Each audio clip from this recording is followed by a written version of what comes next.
Hello, good morning. എന്തൊക്കെ വിശേഷം? എല്ലാവർക്കും സുഖാണോ? ഇവിടെ ഞാൻ സുഖമായിട്ടിരിക്കുന്നു. വീഡിയോ സബ്സ്ക്രൈബ് ചെയ്യാണ്ട് ആരെങ്കിലും കാണുന്നുണ്ടെങ്കിൽ ഒന്ന് സബ്സ്ക്രൈബ് ചെയ്ത് സപ്പോർട്ട് ചെയ്യണേ. ഇന്നത്തെ വീഡിയോയിലേക്ക് എല്ലാവർക്കും സ്വാഗതം. അപ്പോൾ ഇതാ ഞാൻ ഇന്നലെ രാത്രി ക്ലോറക്സിൽ വൈറ്റ് ക്ലോത്ത്സ് എല്ലാം ഒന്ന് പുതർത്തി വെച്ചിട്ടുണ്ടായിരുന്നേ. അപ്പോൾ രാവിലെ തന്നെ ഞാനത് വാഷ് ചെയ്യാൻ വേണ്ടിയിട്ട് ഇടാണേ. അനീസെല്ലാം ഡ്യൂട്ടിക്ക് പോയ ശേഷമാണ് ഞാൻ വീഡിയോ എടുക്കാൻ സ്റ്റാർട്ട് ചെയ്യുന്നത്. ഞാൻ ഫ്രഷ്നെസ്സിന് വേണ്ടിയിട്ട് യൂസ് ചെയ്യുന്നതിന് കംഫർട്ടിൻ്റെ തന്നെ അൾട്ടിമേറ്റ് കെയർ എന്ന് പറഞ്ഞിട്ടുള്ള ലിക്വിഡാണ്. ഇതിൻ്റെ സ്മെല്ല് ഡ്രസ്സിൽ നല്ലോണം ലോങ് ലാസ്റ്റ് ചെയ്യുന്നുണ്ട്. ഇതിന് മുന്നേ ഒക്കെ ഉപയോഗിച്ച കംഫർട്ടിൻ്റെ തന്നെ ലിക്വിഡാണ്, പക്ഷെങ്കിൽ ലോങ് ലാസ്റ്റിംഗ് ഇല്ലായിരുന്നു.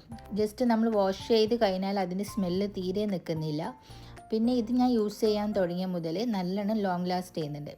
ഇതെന്തായാലും നിങ്ങൾ ട്രൈ ചെയ്യാത്തവരുണ്ടെങ്കിൽ ട്രൈ ചെയ്യട്ടോ. കംഫർട്ടിൻ്റെ സൈഡിലായിട്ട് ഇതുപോലെ സിബിൻ്റെ പിക്ചർ ഉണ്ടാവും. ആ പിക്ചറുള്ള എല്ലാ ലിക്വിഡും നല്ലോണം ലോങ് ലാസ്റ്റ് ചെയ്യുന്നുണ്ട് സ്മെല്ല്. വാഷ് ഇട്ട ശേഷം ഞാൻ നേരെ കിച്ചണിലേക്കാണ് പോകുന്നത്. അനീസ് ഇന്ന് പോകുമ്പോൾ ടിഫിന് കൊണ്ടുപോയിട്ടില്ല, അതുകൊണ്ട് തന്നെ ഉച്ചക്കത്തെ ചോറുണ്ടാക്കണം. അപ്പോൾ ടിഫിന് കൊണ്ടുപോകാത്ത ദിവസം ഉച്ചക്ക് വന്ന് ഫുഡ് കഴിക്കും. അപ്പോൾ എന്തായാലും ചോറാണ് ഞാൻ ഉണ്ടാക്കുക. അപ്പോൾ അതിന് മുന്നേ തന്നെ ഞാൻ അഗർബത്തി കത്തിച്ച് വെക്കുന്നുണ്ട് കേട്ടോ. എനിക്ക് സ്മെല്ല് ഭയങ്കര ഇഷ്ടമായിട്ട് അഗർബത്തി പിന്നെ ബുഹൂറെല്ലാം ഞാൻ ഈ ഇടയ്ക്കിടയ്ക്ക് കത്തിക്കും. കാരണം എന്തൊരു പോസിറ്റീവ് എനർജി വരുന്ന പോലെ കേട്ടോ. പിന്നെ ഇത് ഞാൻ ഫസ്റ്റ് തന്നെ ചെയ്യുന്നത് ചോറിന് വേണ്ടിയിട്ടുള്ള വെള്ളം തിളപ്പിക്കുകയാണ്. ഞാൻ റൈസ് കുക്കറിലാട്ടോ ചോറ് വെക്കുന്നത്. റൈസ് കുക്കറിൽ ചോറ് വെക്കുമ്പം അവർ പറഞ്ഞ ഒരു അളവിൽ വെക്കുമ്പോൾ എനിക്ക് ചോറ് വല്ലാണ്ട് ഒരു ഡ്രൈ ആയിട്ട് കട്ടിയുള്ള പോലെ ഒരു ഫീലാണ് കേട്ടോ. അപ്പം ഞാൻ എപ്പോഴും എടുക്കുന്നതിനേക്കാളും ഡബിൾ വെള്ളം എടുത്തിട്ട് ഒന്ന് തിളപ്പിച്ച ശേഷം ഞാൻ അതിലേക്ക് അരി ഇട്ടിട്ട് വാർത്താണ് ഞാൻ കേട്ടോ. ശരിക്കും റൈസ് കുക്കറിൽ അതിൻ്റെ ഒന്നും ആവശ്യമില്ല, ഒരുമിച്ചിട്ടിട്ട് അത് ഡ്രൈ ആയി കിട്ടും. പിന്നെ ഇതാ ഇന്ന് ക്യാനിൽ വെള്ളം കൊണ്ട് ആൾക്കാർ വരും. അപ്പോൾ ഞാൻ കുറച്ച് വെള്ളം ബാക്കി ഉണ്ടായിരുന്നേ, അത് ഞാൻ കുറച്ച് ജഗ്ഗിൽ ഒഴിച്ച് വേഗം തന്നെ കൂപ്പണും എടുത്തിട്ട് ഞാൻ പുറത്ത് കൊണ്ടുപോയി വെക്കുന്നുണ്ട്. ക്യാന് ഞാൻ പുറത്ത് വെച്ചേ. ഇനി ഞാനൊന്ന് ലിവിങ് റൂമിൽ പോയിട്ട് അവിടുത്തെ കർട്ടനിലൊന്ന് നീക്കുകയാണ് കേട്ടോ. കാരണം നല്ല വെളിച്ചം കിട്ടും കർട്ടൻ നീക്കിയാൽ. അപ്പം ഞാൻ ഇതാ വേഗം കർട്ടൻ നീക്കിയിട്ട് നേരെ കിച്ചണിൽ തന്നെ വന്നേ. കിച്ചണിലേക്ക് വന്നപ്പോഴേക്ക് അരി നല്ലോണം തിളച്ചിട്ടുണ്ടേ. അപ്പോൾ ഇനി ഇതിലേക്ക് നമുക്ക് അരി ഇടണം. അപ്പോൾ ഞാൻ ഇത് അരി എടുത്തിട്ട് നല്ലോണം വാഷ് ചെയ്യട്ടെ. ഞാൻ ഉപയോഗിക്കുന്ന മട്ട അരിയാണ് കേട്ടോ.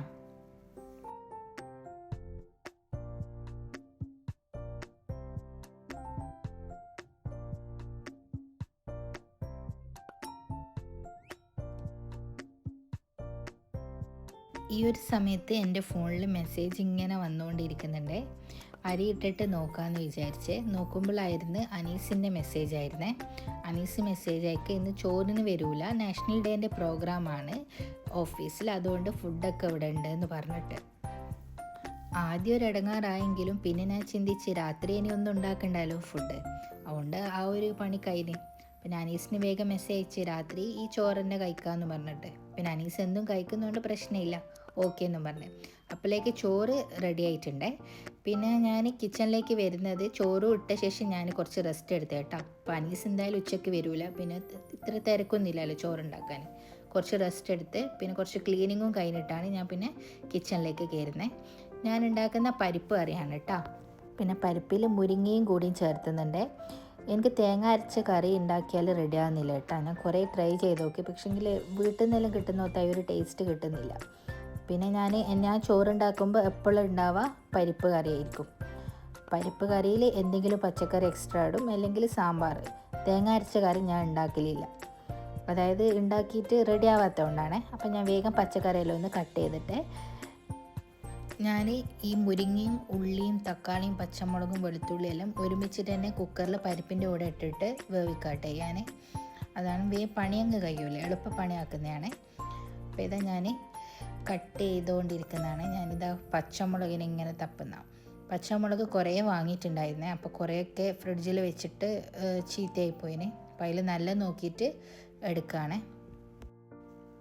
ഞാൻ മസൂർ ദാലാണ് ഉപയോഗിക്കാൻ. നമ്മുടെ നാട്ടിലത്തെ മഞ്ഞ കളറുള്ള പരിപ്പല്ല, ഇവിടെ ഓറഞ്ച് കളർ പരിപ്പാണ് വാങ്ങൽ.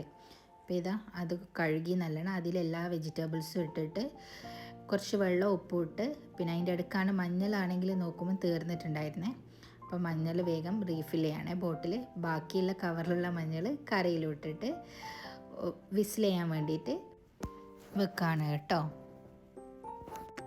ഞാൻ രാവിലെ കൊഞ്ചിന് ഫ്രിഡ്ജിൽ നിന്ന് എടുത്തിട്ട് പുറത്ത് വെച്ചിട്ടുണ്ടായിരുന്നേ. വലിയ കൊഞ്ചിനായതുകൊണ്ട് തന്നെ ക്ലീൻ ചെയ്യാൻ നല്ല എളുപ്പമാണ് കേട്ടോ. ഞാൻ ആദ്യം വിചാരിച്ച് കൊഞ്ചിൻ മസാല പോലെ എന്തെങ്കിലും ആക്കാമെന്നാണ്. പിന്നെ വിചാരിച്ച് പൊരിക്കാമെന്ന്. അതാവുമ്പം വേഗം പണി കഴിയല്ലോ, ഉള്ളിയൊന്നും മുറിച്ചിടൊന്നും വേണ്ടല്ലോ. എന്നാൽ വേഗം നമുക്ക് കിച്ചണിൽ നിന്നാണെങ്കിൽ വേഗം ഇറങ്ങുകയും ചെയ്യാം. കൊഞ്ചിനെല്ലാം കട്ട് ചെയ്ത് കഴിഞ്ഞേ. അപ്പോൾ ഇത് ഞാൻ ആ ഒരു ഭാഗം ഒന്ന് അന്നേരം തന്നെ ക്ലീൻ ചെയ്യുന്നുണ്ട്. അപ്പം തന്നെ ക്ലീൻ ചെയ്ത ഈ ഒരു പണി കഴിയുമല്ലോ. അപ്പോൾ അത് ആ ഒരു പാത്രവും കഴുകി വെച്ച് ഞാനിത് സ്റ്റൗ ക്ലീൻ ചെയ്യാനേ. സ്റ്റൗ ക്ലീൻ ചെയ്യുമ്പോൾ ഞാനിങ്ങനെ കുക്കർ നോക്കുന്നുണ്ട് കേട്ടോ, എന്താ വിസിൽ വരാത്തതെന്നുള്ളത്. കുറേ സമയം പരിപ്പ് വേഗം വിസിൽ വരുമല്ലോ, വിസിൽ വരുന്നില്ല. നോക്കുമ്പം വിസിൽ അതിൻ്റെ ആവി ഫുള്ള് പുറത്തേക്കാണ് പോകുന്നത് ഞാൻ നോക്കുമ്പോൾ. അപ്പോൾ വേഗം ഞാൻ ഓഫ് ചെയ്തേ. പക്ഷെങ്കിൽ നല്ലോണം ഉള്ളിൽ നല്ലോണം വെന്തിട്ടുണ്ടായി. 2 ദിവസം മുമ്പേ ഇതേ പ്രശ്നം വേറൊരു കുക്കറിനുണ്ടായിട്ട് ഞാനത് കളഞ്ഞതാണ്. ഇനി അത് ഉപയോഗിച്ചിട്ട് എന്താ പറയുക പൊട്ടിത്തെറിക്കണ്ടെന്ന് വിചാരിച്ചിട്ട് ഇപ്പം നോക്കുമ്പോൾ ഈ കുക്കറിനും ഇതേ പ്രശ്നം എന്താണെന്നുള്ളത് മനസ്സിലായിക്കില്ല. അപ്പോൾ എന്തായാലും മുരിങ്ങയും പരിപ്പെല്ലാം നല്ലോണം വെന്തിട്ടുണ്ട്, അതുകൊണ്ട് ആ ഒരു ടെൻഷനില്ല. അടുത്തത് കടുക് പൊട്ടിക്കുന്നതാണ് കേട്ടോ. കടുകും ചുവന്ന മുളകും മാത്രം ഇട്ടിട്ട് ഒന്ന് വറവിടുന്ന കേട്ടോ. ഈ വറവിടുമ്പോൾ തന്നെ ഇതിൽ നമ്മളെ കുഞ്ഞുള്ളിയില്ലേ, കുഞ്ഞുള്ളിയും കൂടി നല്ലോണം ചതച്ചിട്ടിട്ടാൽ നല്ല ടേസ്റ്റ് കേട്ടോ. പക്ഷെ ഞാൻ അതൊന്നും ഇട്ടിട്ടില്ല. ഞാൻ വേഗം ഇതിട്ടിട്ട് ഒന്ന് സെറ്റാക്കി എടുക്കുകയാണ് ചെയ്യുന്നത്. അപ്പോൾ കറി എന്തായാലും റെഡി ആയിട്ടുണ്ട്. അടുത്ത് ഞാനിതാ കൊഞ്ചം നന്നായിട്ട് ക്ലീൻ ചെയ്ത് വെച്ച് അതിലേക്ക് കുറച്ച് മഞ്ഞൾപ്പൊടിയും കുറച്ച് മുളക് പൊടിയും പിന്നെ അതുപോലെ വെളുത്തുള്ളിയും കൂടിയിട്ട് മിക്സ് ചെയ്ത് ഒന്ന് നന്നായി കുഴച്ച് വെക്കുന്നുണ്ട് കേട്ടോ. പിന്നെ പാന് വെച്ചിട്ടുണ്ട്. പാന് ചൂടായപ്പോൾ ഒന്ന് ഓയിൽ ഒഴിച്ച് പിന്നെ ഇതാ കൊഞ്ചന് ഇടുന്നുണ്ട്. കൊഞ്ചന് നമുക്കൊന്ന് റെഡി ആകുന്നപ്പോഴേക്ക് നമുക്കൊന്ന് കിച്ചണൊന്ന് വേഗം ക്ലീൻ ചെയ്യാവേ. കൊഞ്ചന് ഒരു ഭാഗം നല്ലോണം പൊരിഞ്ഞ് വന്നിട്ടുണ്ട്. അപ്പം ഞാൻ ഇത് ഒന്ന് മറിച്ചിടുന്നുണ്ട്. കൊഞ്ചം പൊരിഞ്ഞ ശേഷം അതിൽ നിന്ന് ഒരു പീസ് എടുത്തിട്ട് ഞാൻ കഴിക്കുന്നുണ്ട്. വീഡിയോ ഇഷ്ടമായാലും എല്ലാവരും ഒന്ന് ലൈക്ക് ചെയ്യണേ, അതുപോലെ സബ്സ്ക്രൈബ് ചെയ്ത് സപ്പോർട്ട് ചെയ്യണേ. അപ്പോൾ കൊഞ്ചം പൊരിച്ചതെല്ലാം ഞാനൊന്ന് മാറ്റി വെക്കുന്നുണ്ട്. പൊരിച്ച ഈ ഒരു പാനിൽ തന്നെ ഞാൻ കുറച്ച് ചോറ് എടുത്തിട്ട് നല്ലോണം കുഴച്ചിട്ട് കഴിക്കുകയും ചെയ്യുന്നുണ്ട് കേട്ടോ. കാരണം നല്ല ടേസ്റ്റില്ല അങ്ങനെ കഴിക്കാൻ. അപ്പോൾ ഇന്നത്തെ വീഡിയോ ഇത്രയേ ഉള്ളൂ. അടുത്ത വീഡിയോ ആയിട്ട് കാണാം. ബായ്. ഇപ്പോൾ വീഡിയോ ഇഷ്ടമായാലും ലൈക്ക് ചെയ്യാനും സപ്പോർട്ട് ചെയ്യാനും മറക്കരുത്.